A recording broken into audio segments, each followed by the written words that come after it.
Good Wednesday evening, ladies and gentlemen, and welcome to the show. I'm toxic, she's masculine. Together we are toxic masculinity. I should start every show like that. And the show. And end the show. Yes, that's right. You gotta speak up, darling. I've decided not to go with the headphones anymore. So you can hear me. So I was wearing the headphones so I could hear you, but the problem is that it repeats everything I say a second after I say it, and it's really distracting. And I especially I can't read when I have them on. But all right, you guys, I promised you a riddle at the top of the show, so I'm gonna give it to you. All right? Dude, your mic is not on. Echo. You can still hear the cat. All right, we obviously have some audio problems. All right, how's that? I think I got it fixed. I knew there was going to be something bad happen. I knew there was going to be something, and I'll tell you why. Because I opened up my Streamlabs OBS today, and it was like, you're not signed in anymore. And I'm like, crap, I don't know. I never even signed in ever. So I had to set up a whole new sign and everything like that. I got the whole thing set up, and it was all of my settings were gone. I had to reset up everything. I knew I was going to mess something up, and I did. So perfect. All right. Yes, everybody. So I got it working again. Okay. Yeah, I figured out what was wrong pretty quick, but I apologize for that, folks. All right. The riddle. You guys ready for this riddle? We've got how many people we got in here? 18. Oops. 30. I mean, my phone says 18, but my computer says 30. Okay, so 30 concurrent viewers. That's so sad. Is it counting me and you?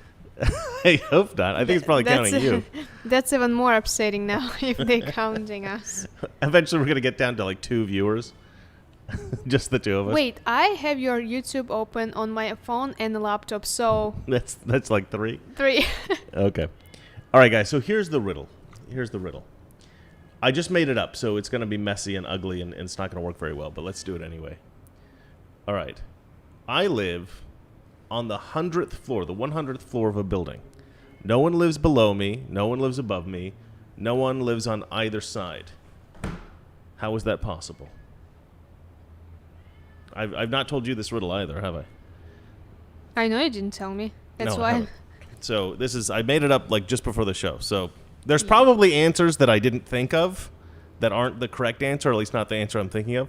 So if you come up with some scientific convoluted answer, it's not it. It's a very simple answer. Simple question, simple answer. It's a very simple riddle. All right. Now I will answer. I'll let you guys think about that for a second.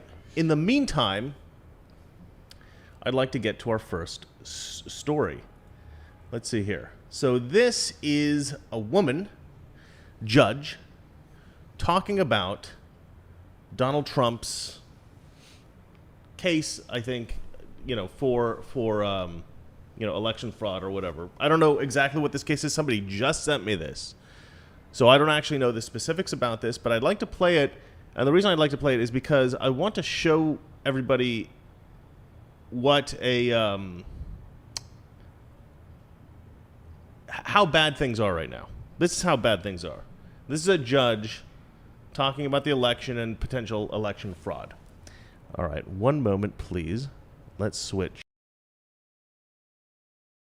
To the statement that you made prior to Justice Bradley's question. You said that there was fraud in this election. I cannot believe that you are going to come forward and you are going to accuse our fellow Wisconsinites from engaging in fraud in this election. The people of Wisconsin should be thanked for exercising their civic duty, for doing what is asked of them and coming to vote. We should be thanking them. We should be thanking the election workers and the canvassers and the local officials who soldiers on through this historic election during a global pandemic. In this state, we accept the will of the voters, and they spoke. And for you to come forward today and start just throwing out allegations of fraud with zero evidence whatsoever, what is America? It is not self-government. I'm sorry, it is self-governance. It is not governance from a king. And what you want is you want us to overturn this election so that your king can stay in power. And that is so un-American. And for you to say that anyone in Wisconsin engaged in fraud, for you to perpetuate that fallacy on the people of Wisconsin and the people of the United States in America in what has been called the most significant election in our lifetime is nothing short of shameful.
Okay, that was my fault. That's embarrassing. All right, but I figured it out. All right, we're good. I like the red flags you guys put up there. So, this is not shameful. All right, this is not shameful. There is nothing shameful about expressing a belief, expressing an idea that there is, in fact, some kind of voter fraud. All right? Well, why are you laughing? People saying, come on, man. Don't you mock me. I'm Mr. Reagan. You're not the Biden. Yeah, feel free to mock me. It's perfectly fine. I messed up.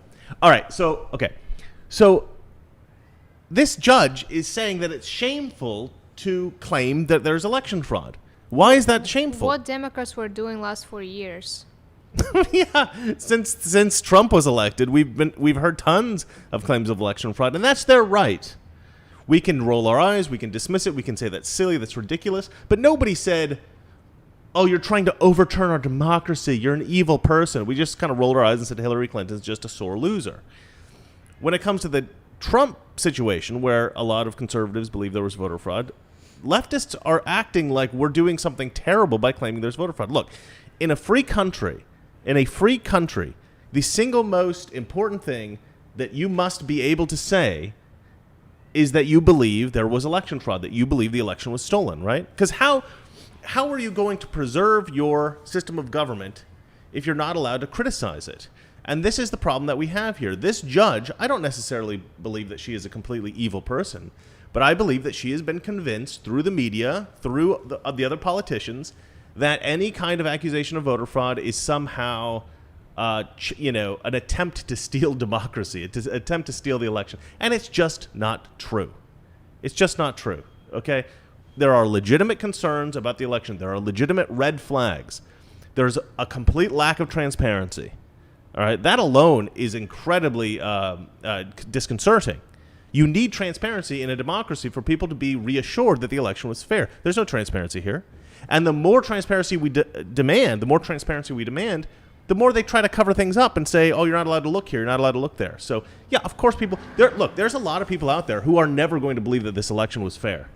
And for this judge to say, "Oh, shame on you for claiming that there's election fraud," screw her. She should not be a judge.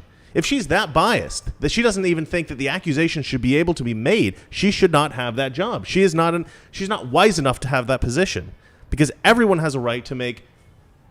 Look, if people are lying, if people genuinely don't believe there was election fraud and they're claiming that there's election fraud for some kind of political reason, which what they're claiming Trump is doing, which I don't believe for a second, that would actually be a bad thing to do. I think that would be shameful. But her assumption that people don't really believe it, that we're all just making this up for some kind of... I can't tell you how many people I know who genuinely believe there was election fraud, right? Sebastian Gorka, Dinesh D'Souza, pretty much every big conservative name in the media, even Tucker Carlson. You watch his show, he talks about it. almost every single major conservative out there in the media believes there was election fraud. I think the only one who doesn't is Ben Shapiro. but everybody else pretty much is like, yeah, it looks like there was probably election fraud.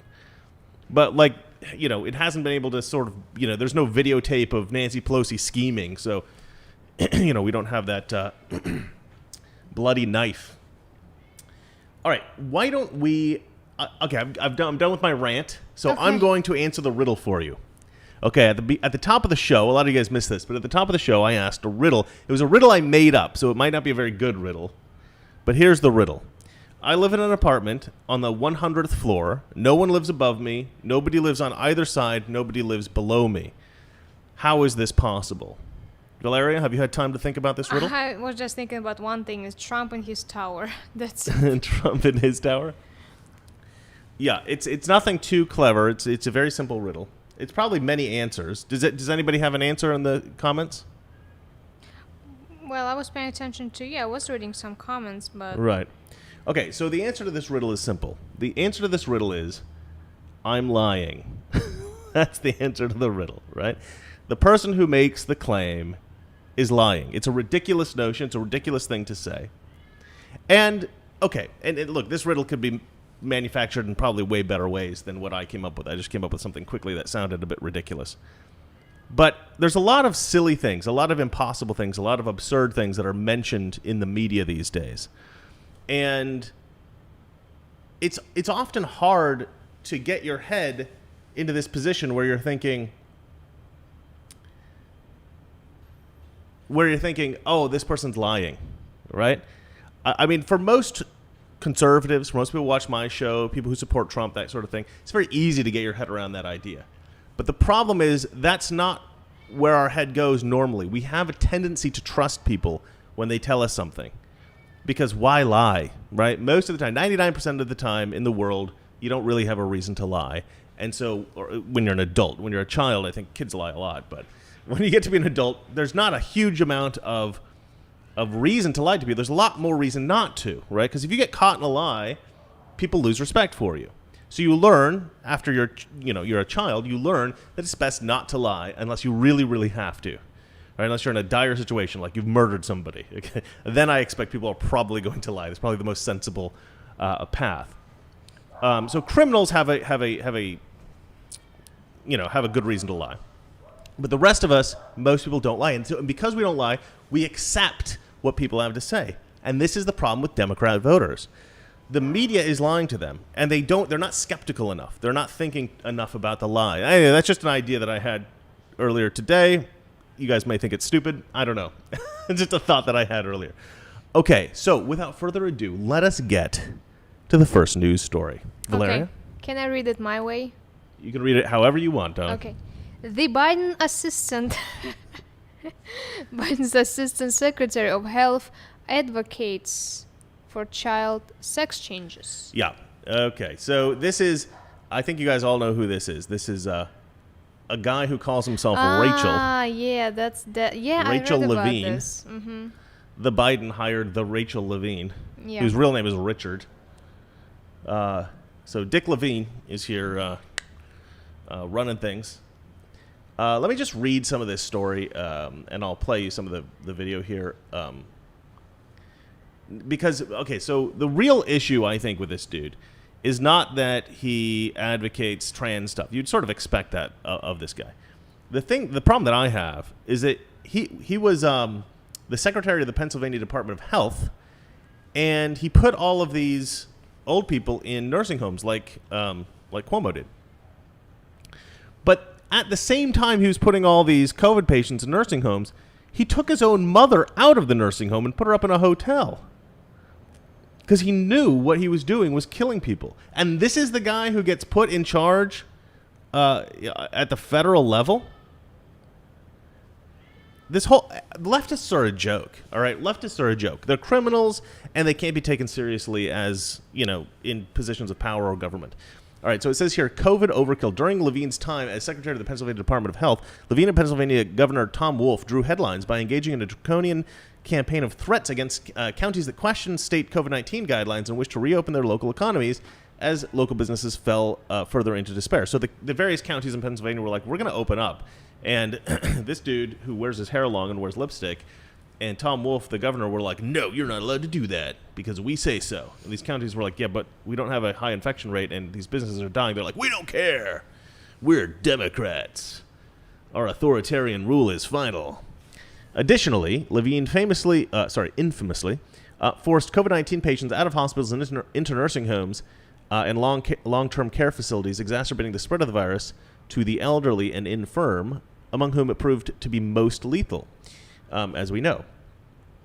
Levine repeatedly downplayed this criticism, arguing that it was a necessary part of the state's coronavirus response and that COVID-19 was already present in those facilities. They're already riddled with COVID. Doesn't matter if we throw a couple of other diseased people in there. Why not? Why not? What an a-hole. That's just unbelievable, really.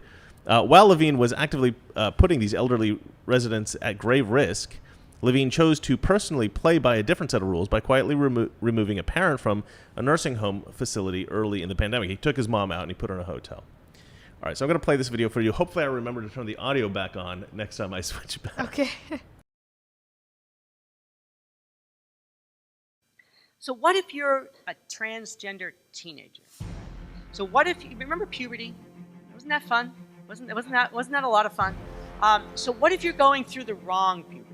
What if you're a transgender young woman, meaning male to female, and now you're getting, your voice is dropping, you're getting bigger, you're getting hair everywhere, and you're growing those tentacles, And what if you're a transgender young man and now you have breast development in periods? It can be terrifying. There's a lot of mental health issues during that time. The previous treatment before these new guidelines came about that's when you're 18 and have a nice life.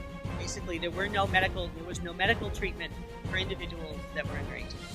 So there are new guidelines. So these are the new guidelines that are very well accepted by healthcare professionals.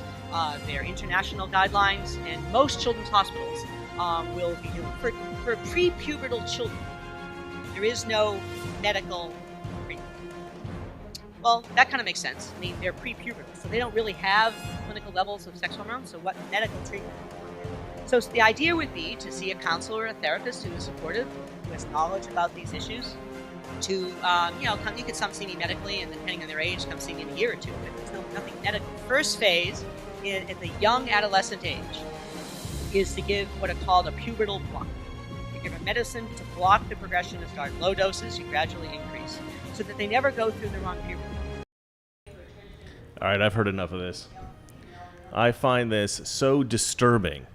I can't even really watch it. It's this guy's basically saying that children should be given these puberty blockers so that they never develop into men or never develop into women, depending upon which gender that they want to be when they're kids. I think these aren't like, 16, 17, 18-year-olds. These are like 10-year-olds that he's talking about. Yeah. This is the guy that's going to be running our healthcare, essentially. What an absolute psycho. All right, look. This is the truth, all right? I'm sorry. A lot of people are going to say this is bigoted, this is terrible, but a lot of people agree with me, all right? Being trans very well may be a manifestation of a psychological disorder. This is the accepted reality in a lot of places around the world, right? Russia, if you're trans, they think you're crazy. Actually, yes. I lived in like a small village, but when I moved to town, it was like 200,000 people. Mm-hmm. The whole town knew about one guy who was dressed up as a girl. Yeah. Like, looked like a guy, but in dresses. He had a legitimate psychological problem. Right. Yeah. So I actually, in Russia, it's unusual in my area to see a person like this, but yeah, and even just like 2 years ago, I mean, in Hollywood, here in Los Angeles, you see a lot of trans people running around on the streets, and they're screaming and yelling, and they're like at nothing, beside them. They're crazy people. And so until very recently, pretty much trans, even in Los Angeles, was just associated with being crazy. If you're trans, you're crazy. That's it. Right? That was always the assumption. And now there's this whole push to say, well, if you're trans, you're normal. You're perfectly normal. You just believe that you're a woman inside. Look, I mean, I honestly, there's some people actually, since they're children, like small age, they feel like. Sure, there are some girls that act like boys. They're called tomboys. My favorite toy when I was a child was a white police car. Yeah, and look how masculine you are now. You're the masculine in toxic masculinity. I gotta get a camera on this girl so you can see how butch she is. You can kind of get it in the voice. Your screen is a thumbnail. What is going on now? Oh yeah, my screen is a thumbnail. God, everything I do, I'm messing this whole thing up. It's this stupid new Streamlabs thing. I don't know what they did, but they screwed me up. If I had figured this out earlier this morning, it would be fine. Thank you for that, Sar Jim. What a gentleman. Your screen is a thumbnail. Oh, good Lord. Yeah. Well, anyway, that's embarrassing. I'm just messing up this whole episode, this whole stream. I'm sure they'll forgive you. No, they'll never forgive me. It's over. But I'll tell. Okay, so look, I actually feel like the entire LGBT situation, Q&A, A through Z, yeah, Y. the Alphabet Club. I think that whole situation needs to be more available for scrutiny in every scientific field, in society, online, on Twitter, these kinds of things. Like, I think that this assumption that people are born this way is ridiculous, right? Anybody can just go be gay. Look at the whole prison situation, right? There are tons of instances of prisoners going into prison, right? They're all like messed up because there's no women around. They end up having sex with other dudes. I don't want to hear about that. Then they leave college. What's that? No, it's fine. They leave college. College. Some guys leave college. Yeah. Then they leave the prison, and then they're never gay again, right? These guys have this sort of like thing, right? Prisoners. It's like a known thing. I've read about it. There was one prisoner in particular who wrote a book. He was like a criminal, like some kind of felon. He written a book about his experiences in prison and prison culture and all that kind of stuff. Every prison is like this, even in Russia. Right. This doesn't mean they're gay. They're just screwing other dudes for something to screw, right? It's sort of like guys. The question is, are you going to be screwed, or you are the person who is going to screw other people? I don't really want to think too much about that, but okay. But like there's all these cliches about farmers in the Highlands of Scotland or New Zealand or these remote locations who are having sex with the their livestock. I doubt they're born that way. I doubt they're born attracted to cows or sheep. I highly doubt that that's their nature, right? So are some gay men born that way? Some lesbian women born that way? I mean, sure, possibly, probably, maybe, whatever. I don't know. But this assumption that it's all this, the science is settled and we all just got to take this, no, the science is not settled. The science is not correct. If the science says every single gay man is born gay, check your work again, scientist, because that's obviously not true. Just from like a common sense perspective. And this idea that trans people are absolutely not crazy, there's nothing wrong with them at all, that's okay. They've done some studies that show that trans people have psychological problems higher than the rest of the population. And a lot of what this guy's advocating is to allow these people to have these medical procedures, to take these drugs in order to prevent them from being suicidal. And some study apparently has been done recently where it said that if young people are given these drugs early on, that they become less suicidal later in life. But that's a potentially causal relationship that has nothing to do with ameliorating their psychological problems, because the assumption keeps being, is within groups that are like pro-trans, is that these people are not trans because they're crazy. They're crazy because society treats them poorly because they're trans. And I don't think that that's actually true. And the reason I don't think that's true is because, for the most part, people, you will find bullies for every kind of person. Short people, fat people, skinny people, whatever. You're gonna find bullies.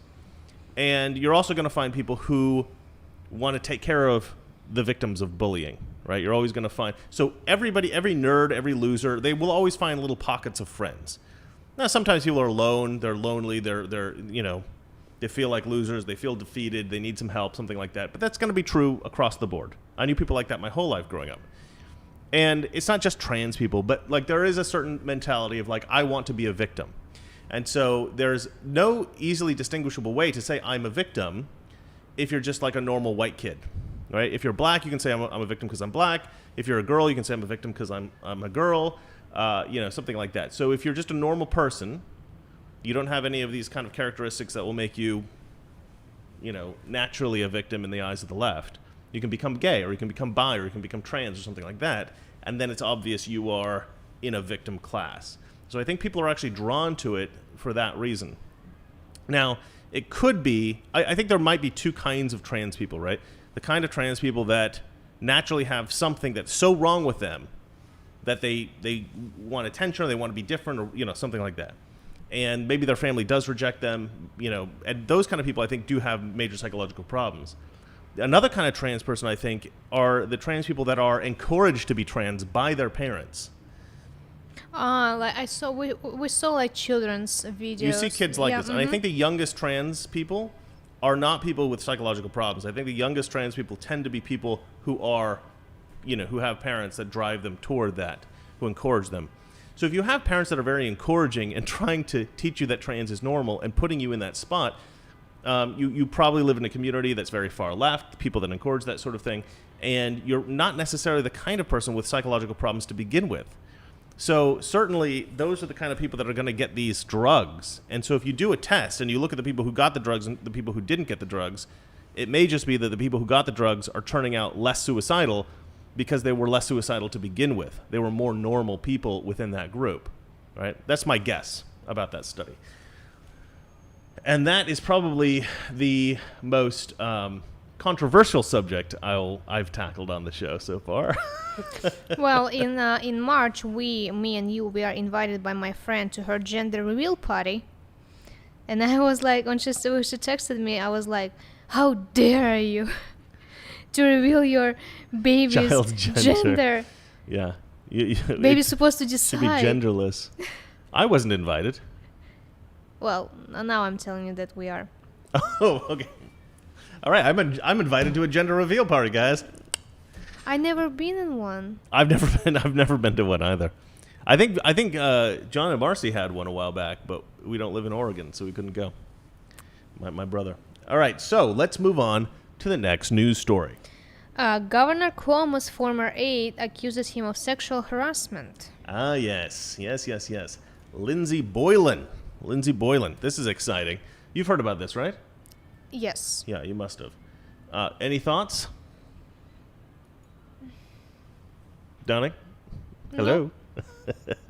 She just has a look of disgust. And just, he have a scandal. He has a scandal already with nursing homes. Now he has this scandal. Like, how long he's gonna be... Where is he now? Can anybody like prosecute?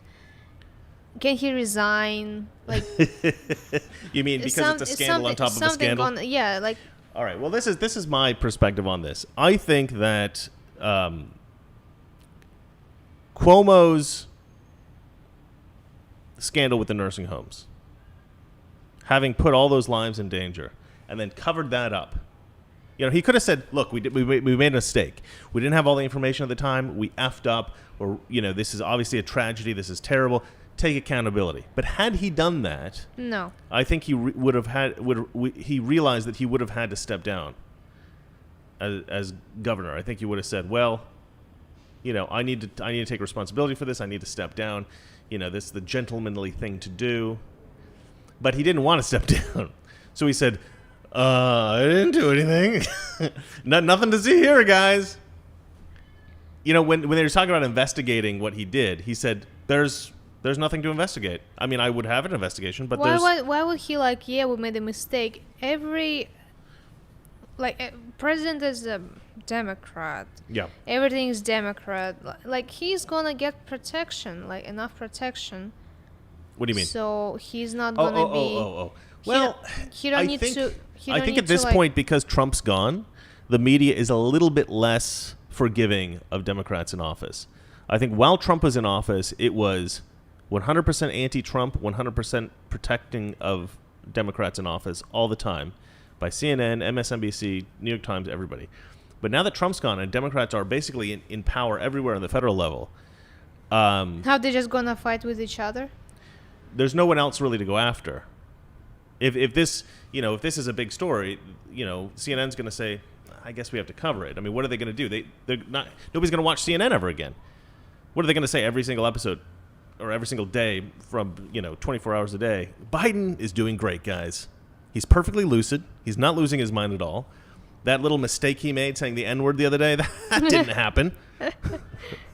No, they've got to go after these little things, and this one is so big that I think even CNN has to acknowledge it. The frustrating thing is this story broke long before, and actually the Boylan story broke as well before the election, before the 2020 election. But because they were so concerned about helping Trump and hurting Biden, hurting the left generally, they wouldn't report on this stuff. I think the worst thing about this Boylan story is the media cover-up. Maybe helping Biden and hurt Trump?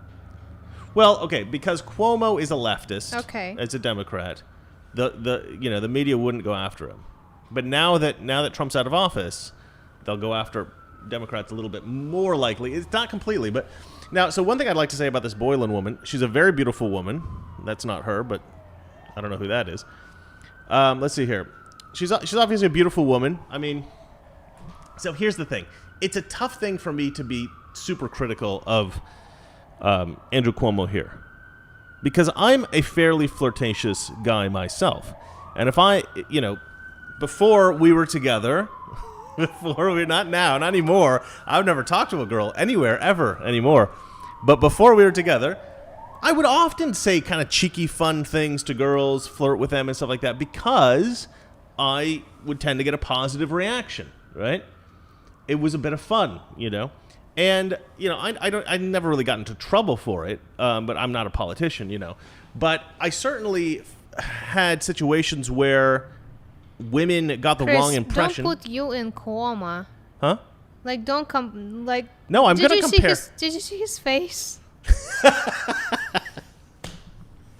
As I said before... Maybe he was better looking when he was younger. He has a face You want to look to see?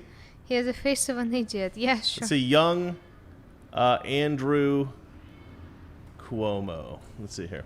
Hopefully porn doesn't come up. Let's see here. Okay, so, yeah, he looks all right there. I mean, he was, I don't know.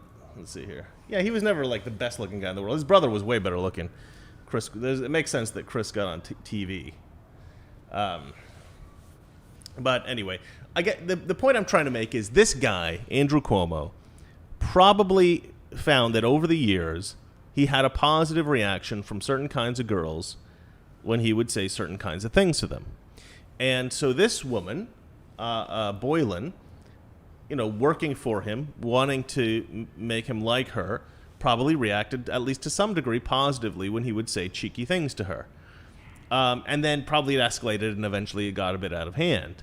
But there's nothing that I saw or read that was like a super sexual harassment violation. She said that he kissed her once, and she didn't like it, and she walked away. What that says to me is he got some kind of an idea in his... And this is terrible that I'm defending a flippin' Democrat, but it's in the news, so I'm doing it. This is how I feel. This is my perspective, okay? I'm sorry. People are going to be pissed at me. I don't care.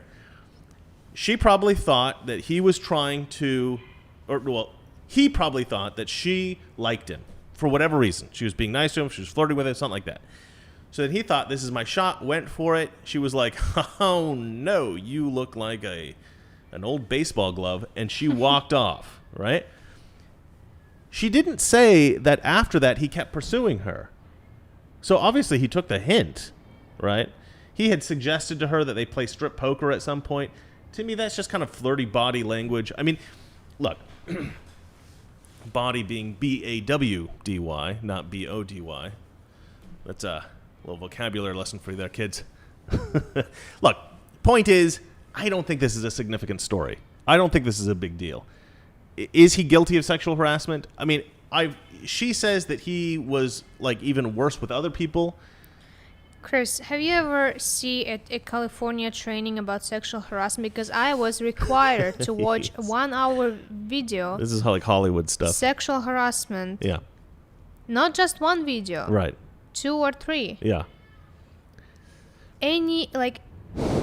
Anything you do, body language, a glaze on somebody, everything can be. I think she means glance or gaze, but glaze works as well. If you glaze somebody, you're in real trouble. When you look at somebody, what is it, glance? That's just vulgar. Chris, Sorry. So you know what I'm trying to say. Uh-huh. Even if you will look at somebody, I don't know, they can say, "Yo, you're." Oh, of course. Like, yeah. The rules that the situations they were playing in this video, I was watching was like, oh my gosh. How little the things could be. But that's the reason I wanted to bring up my own life and the things that I've done, because although I've never been sort of like accused of, inappropriately going after a woman in an aggressive way, I have had instances where a girl thought maybe I wanted to date her or I was like interested, and I wasn't. I was just sort of like having fun, goofing around, making jokes, being kind of a little bit flirtatious, being a bit silly, a bit of fun. Actually, I got kicked out of an apartment once because this girl thought that we were that we were in love or something like that. She was my roommate. We never did anything or anything. I never took her out. I never even touched the girl. All right, I would just talk to her occasionally because you when I was were in the being kitchen. so nice to her, so nice, like so polite. She had the flu when she moved in. She had the flu for about 2 weeks, and every day I would ask her if she wanted me to make her tea or soup or something like that. As a roommate, you took care of her when she was sick, and she thought that you have a thing for her. I think I would think the same thing. Well, yeah, because you look like a Victoria's Secret model. In my case, you would actually. Oh, yeah, of course. Look, for me, I guess so. Different people have different approaches to how they deal with people of the opposite sex, right? With me, I'm very clear. If I like a girl, she'll know, right? I'll tell her I want to take her out. I'll tell her she's, very beautiful and all this kind of thing. But if it's a girl that I'm not interested in, I'm not going to treat her like crap. I'm not going to treat her like she's, a worthless loser. She still has value. She's still an intelligent, charming, potentially charming person, depending on who it is. So, I'll probably laugh with her. I'll probably have, make jokes. I'll probably talk with her. If we're in a situation, I'm not going to go out and seek out women I'm not attracted to and go spend time with them. But if they happen to be around, I'm not going to be rude, And so that ends up kind of happening. These miscommunications sometimes happen. And I just don't think this is a really big story. I think people are making way too big of a deal about this. I think that we should focus on the nursing home scandal because to me that is deadly. That was actually a serious thing. This is just a distraction. She's a very beautiful girl. I can totally understand Andrew Cuomo trying to kind of get with her, especially if she was, responding positively to him. I don't think this is such a big deal. I don't think this is sexual harassment, really. But that's just my perspective.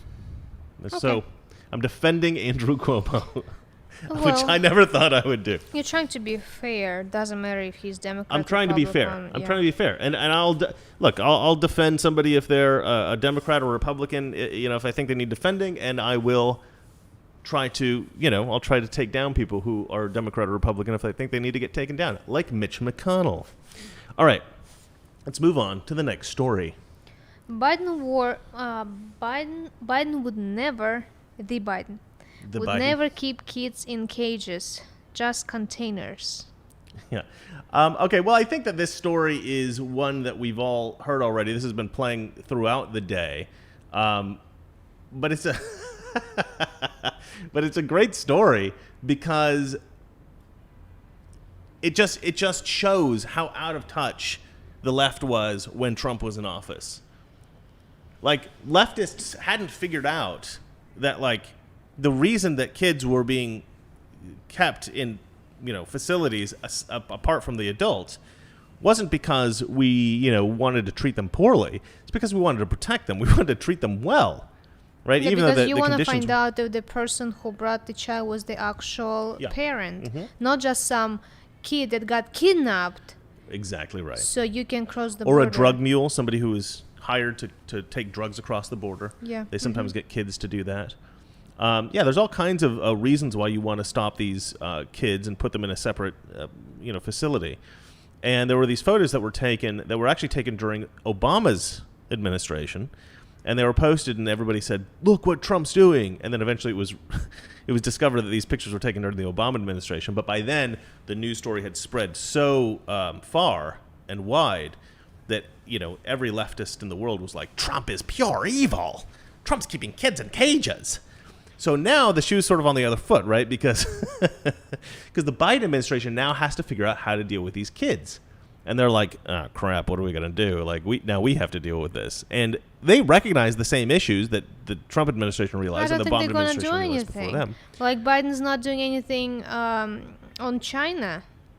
Well, here's where I think things get really bad. Because I saw the article today that Biden is going the same way as Trump about China. Yeah, well, to your point, you make an excellent point, which is just that it's very easy to criticize somebody in office. It's much harder to actually do something better than they're doing if they're actually not doing a bad job, right? So it's easy to say, "You're doing a bad job, you're doing a bad job, you're doing a bad job" about Trump, but Trump wasn't doing a bad job. So now they're in office, and they're like, all these different things that Trump had put in place, they're trying to figure out how to do it better, and they realize they can't.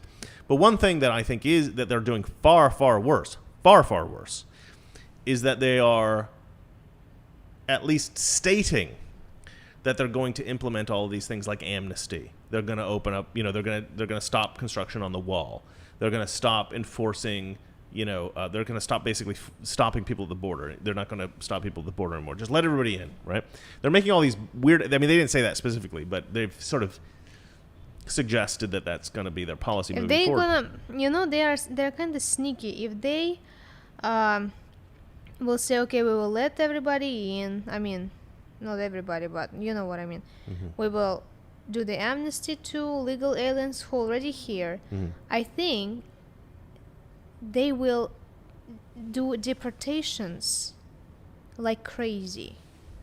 Deportations? Like during Obama administration. There's so many deportations. See, that's the thing. If they start to do deportations and the media gets wind of it, they'll be criticized. So they're really screwed, because while Trump was in office, who will criticize them?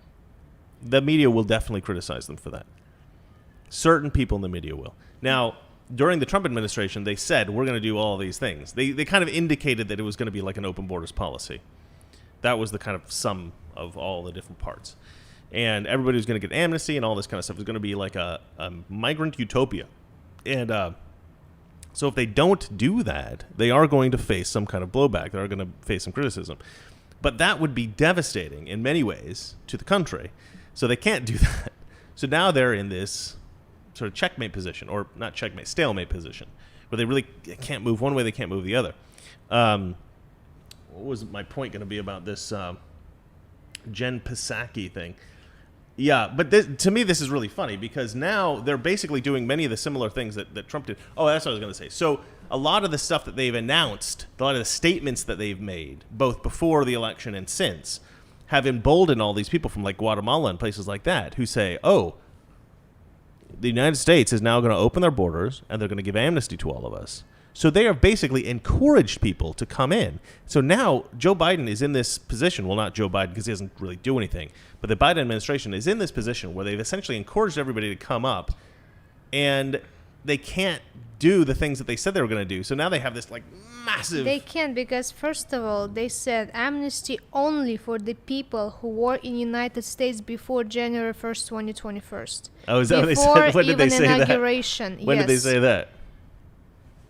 Well, they said that. Okay. Whatever, 11 million illegal aliens gonna get their status, but if they can prove they were here before January 1st. Was it 11 million? I can't remember what they said, but whatever the number they said, what was far less than actually is here. So that was kind of annoying. Let's see. Let's watch Jen Psaki suffer, shall we, guys? Platform if they choose to. Uh-oh. Go ahead. Thank you, Jen. We spoke yesterday about immigration and this facility, HHS facility in Carrizo Springs, Texas, for migrant children. And kids in cages. We've seen some photos now of containers. Is there a better description? Is it kids in containers instead of kids in cages? What is the White House's description of this facility? Well, let me give a broader description of what's happening here. We have a number of unaccompanied minors, children who are coming into the country without their families. What we are not doing, what the last administration did, was separate those kids, rip them from the arms of their parents at the border. We are not doing that. That is immoral, and that is not the approach of this administration.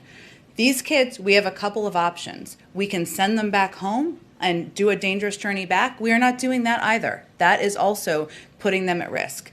We can quickly transfer them from CBP to these HHS-run facilities. That's one option. Or we can put them with families and sponsors without any vetting. There were some problems that process ran into as well. We've chosen the middle option. And these HHS facilities, this is one of them you're referring to, we had to expand and open additional facilities because there was not enough space in the existing facilities, and if we were to abide by COVID protocols.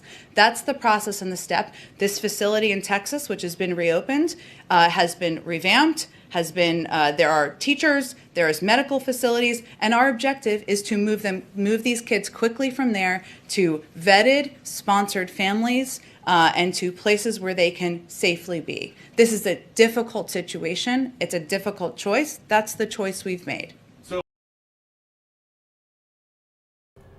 That cracks me up. I love watching her like struggle. She's like a spider in a jar with like a hot lamp next to it, and she's like freaking out because it is a difficult situation. That's exactly right. It's amazing. Like, you don't really understand somebody else's suffering until you walk a mile in their shoes, right? They're now having to basically face the same situation that Trump faced, and Obama before him even, right? How do you deal with illegal immigrants? And they're finding that they've got to do exactly the same thing Trump did. What did she say? She characterized what Trump did totally disingenuously and then said, we're not doing that. Well, we're not tearing them from the arms of their mothers. We're not doing that like Trump did. We're not shooting them in the face. Trump was personally going there and taking every Trump child going, one by one from listen, their lady, mothers. grabbing their hair, grabbing the kid away from them, throw them into a cage. Yeah. Well, we didn't break their arms like Trump did. We didn't punch them in the face like Trump did. I mean, you can say any kind of like nonsense. Actually, Melania Trump, she was working to reunite the family. Of course, yeah, I remember. They did such a big job, like huge, complicated, and nobody covered it. No, That's what Melania was complaining about. She was like, no, I'm swearing. I kind of liked her more after that. I know, yeah. She finally shows some character, and and they were doing good things for immigrants. Nobody cared. No. I mean, Trump did a lot of things that the left should have liked, right? He set up a whole system to try to combat the oppression of homosexuals around the world. And that's a thing that leftists have to love, because in a lot of places, if you're gay, you're murdered or, you're imprisoned or something like that. Trump set up a thing to try to stop that around the world.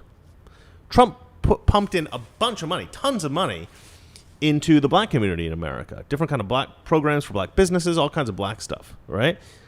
Nobody talked about that. Nobody covered that. Van Jones mentioned it once on CNN, and it was actually news because Van Jones mentioned it on CNN. I mean, Trump did so many things for black people, and they just wouldn't cover it.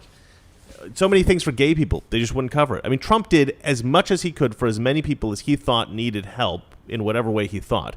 Now, Trump and I might disagree with who needs help all the time, but I do appreciate that he was trying to help people with federal money. He did help a lot, especially to the black community, because there was the lowest black unemployment in the last... Oh, yeah. Well, that's how I look at it, right?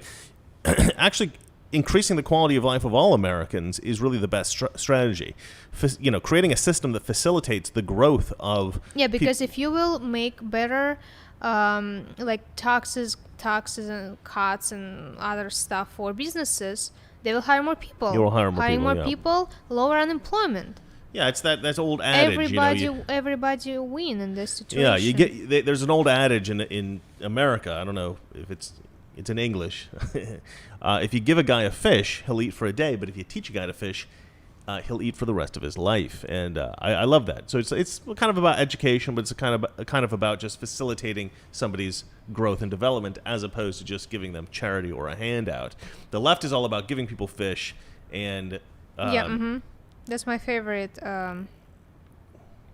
What would you call it? saying. Yeah, when you teach somebody how to catch the fish instead of just giving a fish. I don't know what you're trying to say. It's like give people a job so they can a job so he can earn the money and feed himself. Yeah. Instead of just giving him food. That's your favorite. You don't know the word. This is good television right here, folks. This is real entertainment. Listening to a girl try to think of a word. Okay, let's move on to the next story. Democrats push Biden. Okay. Democrats push Biden to share his authority over U.S. nuclear weapons. Oh, yeah. This is mental. This is one of the craziest things that I've read about in a while. This again stems back from when they were like afraid that Donald Trump was going to try to start a nuclear war. Do you remember this? You might not have even been in America yet. Were you in the States? You were in the States when Obama was elected, right? You were here. I was in the States. You got here just before Trump was elected, right? A year before Trump got. But you probably weren't paying attention to this election Not stuff. at all. Okay. I just woke up one day and then Trump won, and I was like, I think he's going to kick me out of the country. She was scared of Trump before she met me. So before Trump was elected, a lot of the stuff that the left was saying was that he's going to start a war with North Korea. He's going to start a war with Iran, right? He's going to start a war with Russia, right? They kept saying he was going to start a war with everybody. This was like the number one concern of the Democrats. He didn't start a single war. No, he didn't start. In fact, he pulled troops out of places. He was probably the least warlike president in American history, maybe. And but the left was all like, "Oh, you can't give him the nuclear codes. He's just going to wake up one night in a drunken stupor and." Despite the fact he never drank anything in his life. Don't give this button to Biden because he will think it's a calling for a medical assistant, 00000. That's my PIN number, right? Oh, did we just launch nukes on Russia? Ah, crap. Yeah, so hey, you know what? You make a good point, actually. Maybe I've got this all wrong. Maybe we should take the nuclear codes away from Joe Biden. But no. I mean, okay. So this all stems from, or let me just read some of the article here. House Democrats want Biden to give up sole authority to launch nuclear weapons. So they don't want to give him to give up authority. They just want to give authority to other people as well. I think probably what they mean is like Pelosi. Imagine that. She's even older. She can just... And she's pure evil, is the problem. Yeah, she's just working. She can, die anytime and just fall on this nuclear button. Chris, it's crazy. Valeria's concern about giving Nancy Pelosi the nuclear codes is that she will literally fall over and on top of the nuclear... what do you call it? The nuclear football. Hit the buttons on accident. Okay. It's like, look at this. Old people... When Biden was after inauguration, there was a Russian comedy about this, like Biden physically trying to tear the Trump, and the Trump was holding a table like, no, I'm not getting out of Oval Office, and Biden was like, say, come on, man, America need the fresh blood. As if he's fresh blood. Yeah. Well, I don't mind people being old. I just want them to be smart and sensible and wise and dignified. Pelosi is smart, but she's smart in a terrible, Well, so is Satan himself. way. All right, let's have a look at this. So it says several dozen House Democrats signed a letter asking President Joe Biden to give up his sole authority to launch nuclear weapons and, quote, consider modifying, end quote, the command and control of the U.S. nuclear forces. Vesting one person with this authority entails real risks, a letter from Representative Jimmy Panetta of California said. Past presidents have threatened to attack other countries with nuclear weapons or exhibited behavior that caused other officials to express concern about the president's judgment. Blah, blah, blah, blah, blah, blah, blah. Okay, I don't want to read through this, but what I do, I do want to comment on it. And what I want to say is this, is that the reason, at least the reason I think, and you guys can correct me if I'm wrong, you guys may have a different idea about why we give the nuclear codes just to the president. But in my view, the reason for that is that you want as few people dealing with something of that nature as possible. You don't want more people to have authority over the nuclear codes. You don't want to have like 100 people in America with the ability to nuke Russia at any instance. You want as few people as possible at any given moment. Sorry, in this comedy scene, there was actually a moment when Biden was like, "Okay, what is this We're red back button?" to the Russian comedy scene, guys. What Hold is on, this? but I have to pause one moment so we can go through There's the Russian comedy Right. scene. All right. Like, what is this? Biden was saying, "Okay, Trump, what is this red button and what is the map? I wanna send the missiles to Russia." And Trump was like holding the map and was like, "Well, I cut the Russia just in case." And there was a hole in the map. Come on, it's genius. No, Russian comedies aren't as funny as she thinks they are. It's genius. It's just she thinks American comedy isn't as good as Russian comedy, and I keep telling her she just doesn't understand all the words. It's a cultural thing. It's a cultural difference. Yeah, that's probably it. Yeah. Well, so what I'm trying to say is, as few people as possible need to have the ability to declare nuclear, to launch a thermonuclear weapon on an enemy country or even on Is a friendly it that country. easy to send a missile? Just press the button. No. I'm Code. You can't fall on the nuclear football, and Or you have to call somebody. I think you or have to call somebody will call you, I like- think the nuclear football just gives Did them. you actually mean that, or it's a false alarm? Right. I think that the code, when you put the code in, it's sort of like, you know how you get like dual authentication on websites? Yeah. Mm-hmm. I think you can call Like them and be message like, on your phone. I think you call like whoever's launching the missile and you say, okay, we're going to launch missiles. And they say, okay, punch in the code so we know it's you. Doot, doot, doot, doot, and then they know it. Mm-hmm. It's like a security measure. But yeah, you don't want a ton of people to have it. To me, it's bizarre. It's like if they had some kind of a different, like if they were requesting an authority to like you have to have, say, 3 different people all agree to launch a nuclear missile. That would actually make some degree of sense. And maybe that's what they're doing. I mean, I read the article, but it seemed like they wanted to give authority to launch nuclear weapons to somebody like Nancy Pelosi as well as the president.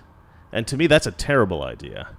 I want as few people to have access to nuclear weapons in America as possible in terms of like launching nuclear weapons at other people. But maybe I'm reading that wrong. You guys can tell me what you think. But I wouldn't mind a system in which you had to have, say, like 3 people agree to launch a nuclear weapon. That would work. I'm not super well versed in that whole system and how that all works. So I probably shouldn't be reporting on this story, but it was in the news, and I thought it was a good story to talk about. But yeah, Democrats, look, I guess the point of the story, the reason I wanted to cover it, was to say that Democrats have still got this Trump derangement syndrome. They're like obsessed with Donald Trump. They think Donald Trump was like the worst person in the world. Donald Trump made the country better. He gave us the best quality of life we've ever had in this country, the most economic progress we've ever had. He provided us with the freest country we have ever had in terms of like he was deregulating everything, or at least he was trying to, and we had a pretty good thing. We were going in a pretty good direction until COVID sort of like sabotaged everything, and then Democrats took advantage of that, put in all these authoritarian measures, and said, "Look, Trump's ruining the country." People fell for it, and then who knows how fair the election was. I'm not convinced that it was perfectly fair, even though we're not permitted to say that on social media. Remotely close to being fair. I Yeah. think California this year voted Republican.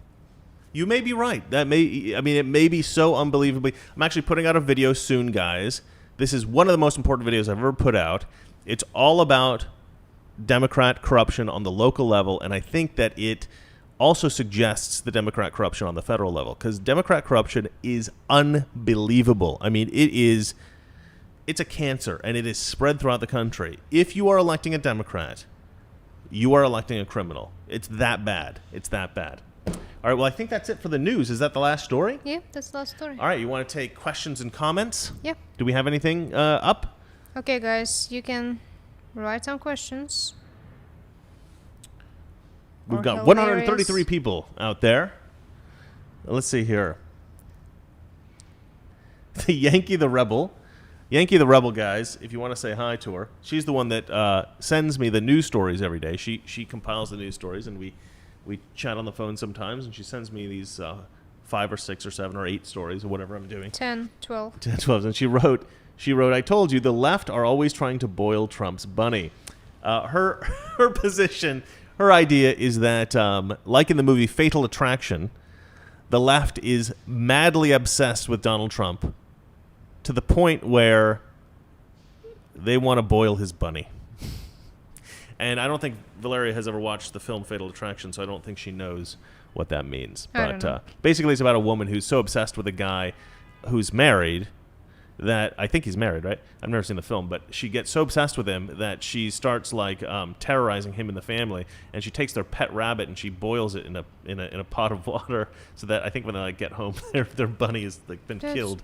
terrible. It's a pretty crazy movie. I've never seen it, but I've seen clips and I know a little bit about it. Have you ever listened to a podcast called The Squash? What's it called? The Quash. I think that's how you pronounce it. No, I don't know what that. I don't know what you're saying. Well, Somebody's written, "What's your favorite cut of steak?" Mark in Alberta. Mark in Alberta is always with us. He's a loyal guy. I like Mark in Alberta. I want to go to Alberta and hang out with Mark. Okay, you're not going to like what I have to say about my favorite cut of steak, because there's 2 favorite cuts of steak that I eat, and really only 2. Valeria, do you know what they are? well, for sure, filet mignon. Yeah. And ribeye, No, chuck steak. chuck steak. Okay, so there's two cuts of steak I like. The most expensive cut of steak and the least expensive cut of steak. And this is weird, and you guys are going to think this is crazy, but I guarantee this is the best steak you'll ever have in your life. So now everybody knows filet mignon is the best cut of steak. Of course, it's amazing. You don't even have to do much to it, right? You just have to sort of sizzle each end. What do you call it? What is it? The Leidenfrost effect or something like that? I don't know. Am I saying that right, guys? Anyway, you just brown each side, right? And you just leave the middle medium rare. And it's fantastic. A little salt and pepper. You don't even really need a sauce. Certain restaurants have amazing sauces, but obviously filet mignon the best. But the other best cut of steak, which you guys are going to think I'm crazy, chuck steak. And you can get a chuck roast, and you can cut it into steaks. And I tell you what, you can't cook it medium rare, though. You have to cook it medium well. And the reason you have to cook it medium well is because it's a very, very fatty steak, whereas the filet mignon has almost no fat, right? It's like fat free, and so you can't you can't overcook it; it'll dry out. But this chuck steak, it almost sort of fries in its own fat, and I'm telling you, man, if you cook that like medium well, if you like any kind of steak, medium well or well done, get a chuck steak. It's bizarrely good for how cheap it. I mean, it's the cheapest steak. Anyway, people are gonna think I'm an idiot, but Donald Trump likes his steaks well done, so I'm in his camp. But I do like a good filet mignon, medium well, medium rare, like everybody. All right, let's. Anything else? Are you reading anything? Are you reading? Yeah. All right, what do we got? Should I don't know how to pronounce this. Walker run for governor or senator of Georgia. Mm-hmm. Herschel Walker. Herschel Walker. Yeah, Herschel Walker. Herschel Walker is a baseball player, I think. So do you think should Unless he he's run? a football player. You Am I a complete idiot, guys? I don't really know that much about sports, which is embarrassing because my family loves sports and they all watch football, baseball, basketball. They watch everything. Oh, not baseball. They don't watch baseball, but I never liked sports. I played sports, but I never liked watching them. So I only know tennis a little bit. So do you think he should run for governor or senator? Sure. I mean, look. I used to work with athletes. I used to work at the Portland Trailblazers, and there was a guy. Oh man, those guys! I would say probably half the team, if not more, where they were incomprehensible. You could not, because I would have to interview them. Right, I was in the media team, and I could not get good interviews out of these guys because they were. I don't know where they were from, but they were like from like really hood, sort of ghetto black neighborhoods. And the way they spoke, I mean, I don't know if they were on drugs or what was going on, but I would interview them. I'd be like, "Hey, man, so what'd you think of the game today?" I'd be like, "Yeah, that was really good." You could not get a comprehensive interview out of half these guys. But the athletes who were sharp, the athletes who could give a good interview, were fantastic. I mean, they were charming. They were, because I think there's something to do with sports that gives you a kind of focus and direction. And if you're a smart person, and if you're a good athlete and you're in the public eye and people like you and people, then I don't see any reason. I think all this criticism of actors talking about politics and stuff like that, the only reason you shouldn't speak out about politics if you're an actor or an athlete or some other kind of public figure is if you're wrong. Right? If you're wrong about politics, if you don't know what you're talking about, if you're passionate about something, like AOC, right? AOC is very passionate about a lot of things, and she knows nothing about the things she's passionate about. She's like very confident. She knows about everything and nothing at the same time. Well, she thinks she knows a lot about everything. She's very confident in the things that she says. We need to this is our World War II. We need to stop climate change, or we're all gonna be dead in 12 years. 9. It's like 9 now, yeah. But it's like she doesn't like. What are you talking about? She's totally wrong about all of these things, But she's like aggressively speaking about them as if she knows what she's talking about. And you see that in Hollywood a lot with people like George Clooney. Right, or Lady Gaga, they'll speak so passionately about these things. But if Herschel Walker knows what he's talking about, look, I'd love to see some stuff on him, some videos or some read some articles with him interviewing because, man, he's a great name. I mean, he's a big name. So if he wants to run for office and he knows what he's doing, I say, heck yeah, he's got my support. If he's a conservative, if he's a leftist, get out of here. Okay. Okay, Alex Robertson asks, how likely Newsom recall? Huh? How likely Newsom recall? Well, I think Newsom will be recalled. I don't think so. Well, they got the names, right? Oh, you think because of the corruption he won't be? Yeah, they're going to just say, half of the signatures was illegitimate. Yeah, they'll probably try to do that. They are doing this already. No, you make a good point. I think you've actually convinced me. Yeah, look. He will be recalled in the sense that they're probably, whoever was doing that recall effort, I think that they accomplished their goal. I think they did what they set out to do. Yeah, mm-hmm. I think there's enough names. I think he should be recalled. But they'll probably weasel out of it. I would give it a very, very slim chance of actually happening because I think they are corrupt in L.A. That's going to be part of the video that I'm going to put out here in the next couple of days. I want to put it out tomorrow morning. Hopefully it gets out tomorrow morning. I'm so desperate. I have so much work, you guys. I'm so overwhelmed with work right now, but I hope I get that video up by tomorrow morning. All right, what else we got, darling? Marcus, I agree with you take on the vaccination. At what point will you be willing to take it? It's a good question. If I genuinely believed that I was going to make people sick, that I thought there was a high chance that I was going to make people sick and that those people were going to die of COVID, I probably would take the vaccine. But Valeria and I are kind of a funny case.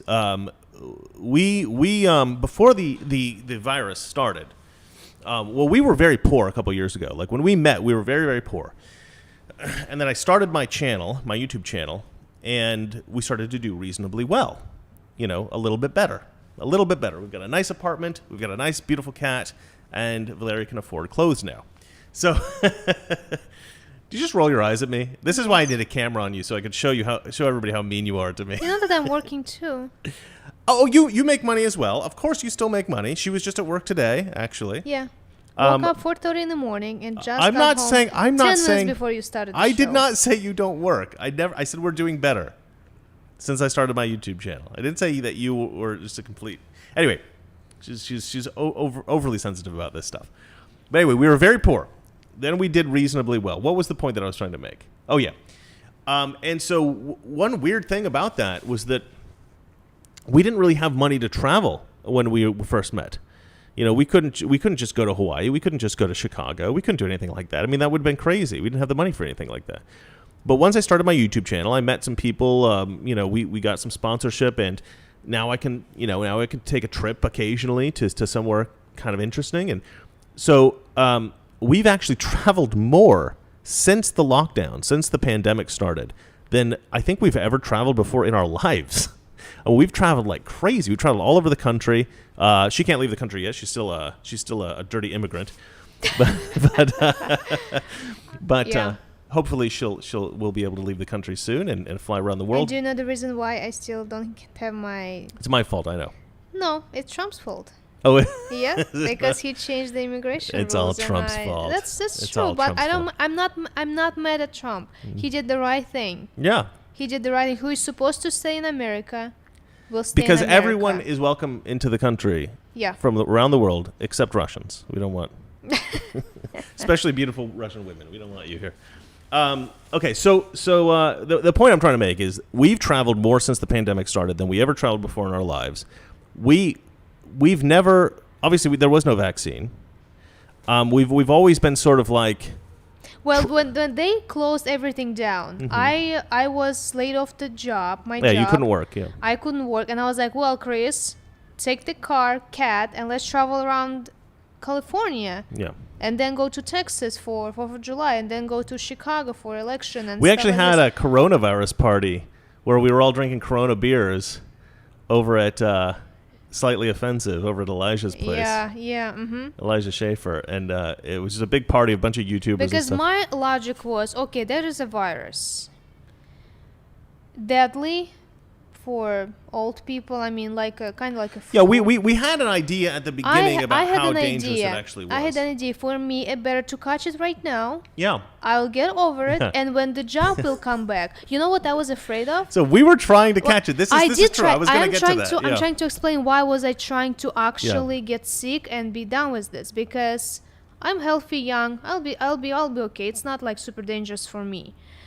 I thought when my job will like everything going back to work and stuff like this, I don't know why I was thinking about this, that they will take the people back to work, call people back who had antibodies, who were already sick. she works in Hollywood, and they're very I don't know very why I concerned was about the thinking virus. about that. I was like, it's better for me to get sick now than... No, we discussed this early on. We And were like, it's now- better for us to get the virus early, Yeah. get over it, be immune, and And not have to now deal with all this masks and we stuff. start working since like November, September, October, and we get tested, guys. I'm Yeah. not joking. Every single day, I get tested 5 times a week, sometimes even twice in one day. Yeah. And every time, I'm afraid that the result is going to came out positive because I never got this coronavirus. Yeah, and we kind of tried. We were like, let's Let's I go mean, to we weren't, Texas. like, Texas is licking like the handrails. yeah, or like anything there like is that. the most cases in Texas. Let's go to Texas. Yeah, we went to Texas, we went to Chicago, we went to Washington, D.C., we went to New York, we went to Boston, we went to Hawaii, we went to Oregon, we went everywhere. And we could not catch this stupid virus. We were on planes all over the place. We're Yeah, I all was kinds of public licking my transportation. hands after I touched some handles. I'm joking, guys. No, she didn't do that. That's gross. But yeah, I mean, we were very anti-mask. Like, we didn't wear masks almost anywhere. We were having a lot of fun going around. I mean, I don't know if we were actively trying to catch the virus, but we were just like, I was. we were just like, if we catch the virus, it's actually probably a good thing because then we can get over it, and then we can be around my parents. Then we can be around I have an aunt that lives down here in L.A. Great Aunt Pauline. She's like 100, and and I actually did see her during the pandemic. She said, "Come on over. I'm not worried about it." We were like, "Okay." We came over. She's still alive. Yeah, and so we can't seem to catch it, and I don't really know why, because she gets tested like almost every day, and I get tested quite often whenever we fly, whenever we go anywhere. I get tested. And we just haven't been able to catch it. So would you take a vaccine? Yeah, so that's the question. I don't really see a good reason to take the vaccine. Obviously, I haven't caught the virus. There's always a possibility I'll catch it. I have a sneaking suspicion that we were sick. I was sick maybe back. You mean like in last year, like October or something? November, because every year when there but we did take the test to see if we had antibodies in January, I think. No. It was April. Oh, it was all the way in April? The first antibodies tests were in April. But the problem is if you got sick... Yeah, I don't know why I thought January. Yeah, the problem is that if you recovered from COVID, antibodies can disappear in like 2 weeks or 30 days. That's right, yeah. So... You're not going to be able to detect them. Maybe I was sick, maybe I'm not. We may have been sick very early on. I don't know. But the point is, this vaccine's experimental. Yeah, but I think virus started in California around Chinese New Year. Yeah. What is it? Like January? So some people think like I'm this? crazy because I like vaccines. I think vaccines are great, amazing things that have saved millions of lives and are one of the greatest technological advancements we've ever had in our society. And so I think everybody should take flu vaccines every year and should vaccinate their kids and all that kind of stuff. I don't really criticize people who don't because I realize that different people have different information. They think different things. Valeria's shaking her head right now like she wants to kill me. So Valeria is one of these people. She hates vaccines. She thinks they're terrible. We get in fist fights about this all the time. She beats me. I cry. It's very sad. But no. People have their different perspectives about it. But this is a new technology. This new vaccine is a new technology. So we don't know all the little details about what the potential side effects are. And I'd rather not take it if I don't have to. And I feel like for us anyway, because we've done so much, we've been so many places, we've been tested so much, and we don't wear masks. I mean, we don't wear masks. The only time we wear masks is when we actually legitimately have to. Like, we're trying to buy... Well, when I'm going to grocery store, I'm wearing mask. Yeah. That easy to breathe in this mask than without the mask. It's masks. Like a fake mask. Here's how you know the masks are baloney. Because if the masks were genuinely like... If the politicians genuinely thought that the masks were effective or thought that was a good idea for the public to wear masks, they would actually mandate that we wear N95 masks. Because N95 masks actually are effective. The masks that they dictate we wear are like a piece of cloth around your face. They don't stop anything. They don't help anything. It's ridiculous. Like, why are you demanding that we do something that obviously doesn't work? So if they were mandating N95 masks, I would take them seriously. They don't mandate N95 masks, and so I know they're just virtue signaling. They're just pretending that they're mandating something that works when it actually doesn't. So I don't take the mask thing seriously. I know masks don't really work. At least the masks that they're mandating, N95 masks work, but those aren't mandated. So I don't give a crap what the government says about that. All right, what are we doing? I like this question from. Okay, hit me. I think it's NNY Moose. Hey Valeria. Wait, hold on. I guess this question. Mark wrote Valeria Bug Chaser. Now that's a pretty. Sorry to go on a tangent here, but that's a pretty gross thing because actually there are guys that are called. I think they're called bug chasers. What is it? And they're guys that are like mental gay men in like San Francisco who go to gay brothels and try to find this most sickly looking person because they want to have sex with them so they can catch AIDS. Oh my god! Because there are people who are so desperate for attention and want that victim attention that they want to catch AIDS so that people will take care of them. Am I like this? Because you're trying to catch coronavirus? No, you were trying. I tried. But that's a very different reason. I tried before. You weren't trying to get attention for being a victim.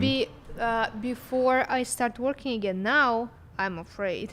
Because if I'm tested positive, yeah, we're not trying to get it now because I'm if we get out of work for 2 weeks with no pay. All right, go ahead and read the next. Okay. Next And then why Moose asking? I think it's for me actually a question. Hey Valeria, did Chris propose in a romantic way, or did he just hide your passport until you agreed to marry him? We did not really have a traditional proposal / wedding. We basically just talked about it. Yeah, we didn't even have rings back then. We didn't even have rings. I was so poor. We just went to the courthouse. You know what's more funny? I didn't even have any white clothing. I had like a small black dress and like a pink pink kind of blazer. That actually makes sense because before we met, you were a prostitute. God. Sorry, that was kind of a Norm Macdonald joke. That was bad, guys. I promise she was not actually a prostitute before we met. That was a pretty extreme eye roll again. That's why I need a camera on her, but she doesn't want to do it. All right, do we have anything else? I think we can finish. All right, we can For finish. today. Now, somebody wrote, they're conditioning us, Forbidden Chocolate wrote, they're conditioning us and dehumanizing us to each other. And let me just say this. The masks are kind of like a symbol of silencing. They like, it's like they want us, I actually did a video about this that I'm going to post soon.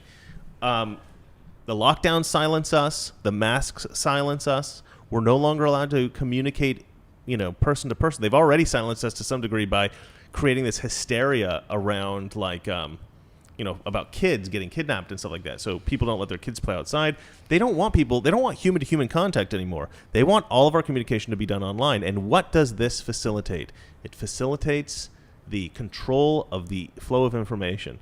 They can censor the speech they don't want, and they can allow the speech they do want in a closed system, like the internet, where we're all using certain social media sites.